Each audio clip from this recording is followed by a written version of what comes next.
दोस्तों, मैं प्रकाश चंद्र आप सभी का स्वागत करता हूं। आज हम लोग बंदरगाह के विषय पर चर्चा करेंगे। जैसे बंदरगाह यानी पोर्ट, इंग्लिश में बंदरगाह को पोर्ट कहते हैं। बंदरगाह किसे कहते हैं? ये जो पानी वाला जो जहाज होता है, जहां से चलता है और जहां पर रुकता है, उसी के स्टेशन को बंदरगाह कहते हैं। बंदरगाह किसे कहते हैं? पानी वाला जो जहाज होता है, जहां से चलता है और जहां पर रुकता है, उसी का जो स्टेशन होता है, उसी को बंदरगाह कहते हैं। अगर देखा जाए भारत में बंदरगाहों की संख्या, तो भारत में छोटे व बड़े दोनों प्रकार के बंदरगाह पाए जाते हैं। भारत में छोटे बंदरगाहों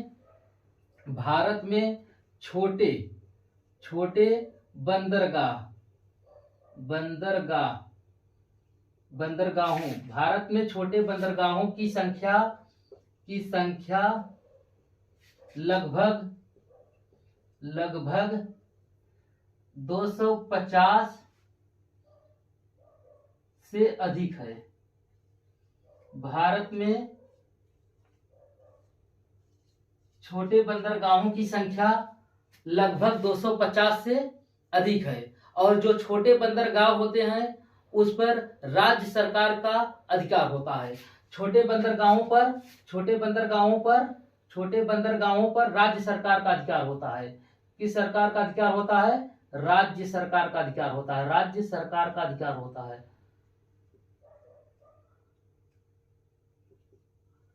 छोटे बंदरगाहों पर राज्य सरकार का अधिकार होता है। राज्य सरकार का अधिकार होता है। और भारत में देखा जाए बड़े बंदरगाह, भारत में अगर देखा जाए बड़े बंदरगाहों की संख्या तो 13 है।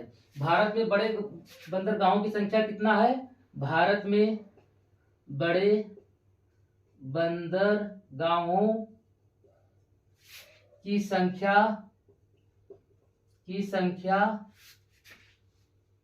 13 है। और ये जो बड़े बंदरगाह होते हैं उस पर केंद्र सरकार का अधिकार होता है। बड़े बंदरगाहों पर केंद्र सरकार का अधिकार होता है। बड़े बंदरगाहों पर किसका अधिकार होता है? केंद्र सरकार का अधिकार होता है। अधिकार। बड़े बंदरगाहों पर किसका अधिकार होता है? केंद्र सरकार का। और जो ये बड़े बंदरगाह हैं वो बहुत इंपॉर्टेंट बंदरगाह हैं, और हम लोग इसी बंदरगाह पर चर्चा करेंगे। ये जो बड़े बंदरगाह हैं, तो अगर देखा जाए, और एक बात और ध्यान दीजिए, सबसे ज्यादा बंदरगाह है महाराष्ट्र में। महाराष्ट्र में लगभग 50 से अधिक बंदरगाह है। महाराष्ट्र में सबसे ज्यादा बंदरगाह है, और वह उसकी संख्या कितना है? 50 से अधिक बंदरगाह है महाराष्ट्र में। तो अगर देखा जाए तो गुजरात में जो मुख्य जो प्रमुख बंदरगाह है, बड़े बंदरगाह है, जैसे कांडला बंदरगाह कहाँ है? गुजरात में। एक है दहेज बंदरगाह कहाँ है? गुजरात में है। और एक पिपावा बंदरगाह है। कांडला, दहेज और पिपावा, ये तीनों बंदरगाह गुजरात में है। महाराष्ट्र में अगर देखा जाए, महाराष्ट्र में कौन कौन से बंदरगाह है? मुंबई बड़े बंदरगाह है। मुंबई है महाराष्ट्र में बंदरगाह, और एक है नाहवा सीवा बंदरगाह या पंडित जवाहरलाल नेहरू बंदरगाह।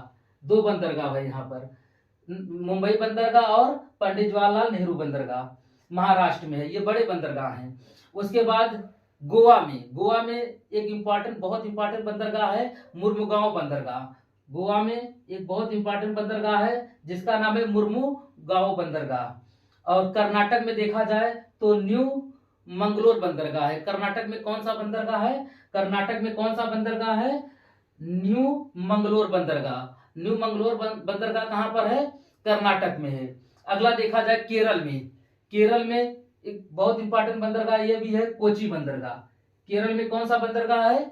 कोची बंदरगाह है। अगर देखा जाए तमिलनाडु में 3 बहुत प्रमुख बंदरगाह हैं। पहला है, देख लीजिए, तुतीकोरिन बंदरगाह। तमिलनाडु में कौन सा बंदरगाह है? तूतीकोरिन बंदरगाह। अगला है चेन्नई बंदरगाह। चेन्नई बंदरगाह कहाँ पर है? तमिलनाडु में है। तमिलनाडु में कौन है? चेन्नई बंदरगाह। अगला है एन्नोर बंदरगाह। तमिलनाडु में 3 प्रमुख बंदरगाह हैं, कौन कौन से? तूतीकोरिन बंदरगाह, चेन्नई बंदरगाह और एक है एन्नोर बंदरगाह। अगर देखा जाए आंध्र प्रदेश में बहुत इंपॉर्टेंट बंदरगाह ये है। आंध्र प्रदेश में, आंध्र प्रदेश में जो बंदरगाह है विशाखापट्टनम बंदरगाह, बहुत इंपॉर्टेंट बंदरगाह है। आंध्र प्रदेश में कौन सा बंदरगाह है? विशाखापट्टनम बंदरगाह है। अगला है पारादीप बंदरगाह, बहुत ज्यादा एग्जाम में पूछता है पारादीप। पारादीप बंदरगाह कहाँ पर है? ओडिशा में है। पारादीप बंदरगाह कहाँ पर है? ओडिशा में। ये बहुत इंपॉर्टेंट बंदरगाह है पारादीप। अगला है कोलकाता बंदरगाह। कोलकाता बंदरगाह कहाँ पर है? पश्चिम बंगाल में है। कोलकाता बंदरगाह कहाँ पर है? पश्चिम बंगाल में। ये जो बंदरगाह है बहुत इंपॉर्टेंट बंदरगाह है। इसे आप लोग एक बार देख लेंगे, स्वयं याद हो जाएगा। इसे याद करने की जरूरत नहीं है, सिर्फ यहाँ से देखेंगे। ये जो समुद्र, ये देखो, ये जितने भी राज्य हैं, ये समुद्र से सटे हुए राज्य हैं। और बंदरगाह कहाँ पर होंगे? समुद्र के किनारे ही होंगे ना। तो समुद्र के किनारे, समुद्र से सटे हुए राज्य हैं। भारत में समुद्र के साथ कितने राज्य सीमा बनाते हैं? 9 राज्य सीमा बनाते हैं। पूर्वी घाट है, ये पूर्वी घाट है और ये पश्चिमी घाट है। इधर पश्चिमी घाट बोलते हैं, इधर पश्चिमी घाट बोलते हैं, इधर पश्चिमी घाट बोलते हैं। ऐसे क्वेश्चन पूछ लेता है कि पश्चिमी घाट में कौन कौन से बंदरगाह है, तो आपको इस पश्चिमी घाट में ये सब बंदरगाह है, इसे बता सकते हैं। और क्वेश्चन पूछ लेता है एग्जाम में कि पूर्वी घाट में कौन कौन से बंदरगाह है, तो पूर्वी घाट का अगर नाम लेगा तो ये पूर्वी घाट है। पूर्वी घाट का बंदरगाह का नाम आप बता सकते हैं। थैंक यू, धन्यवाद।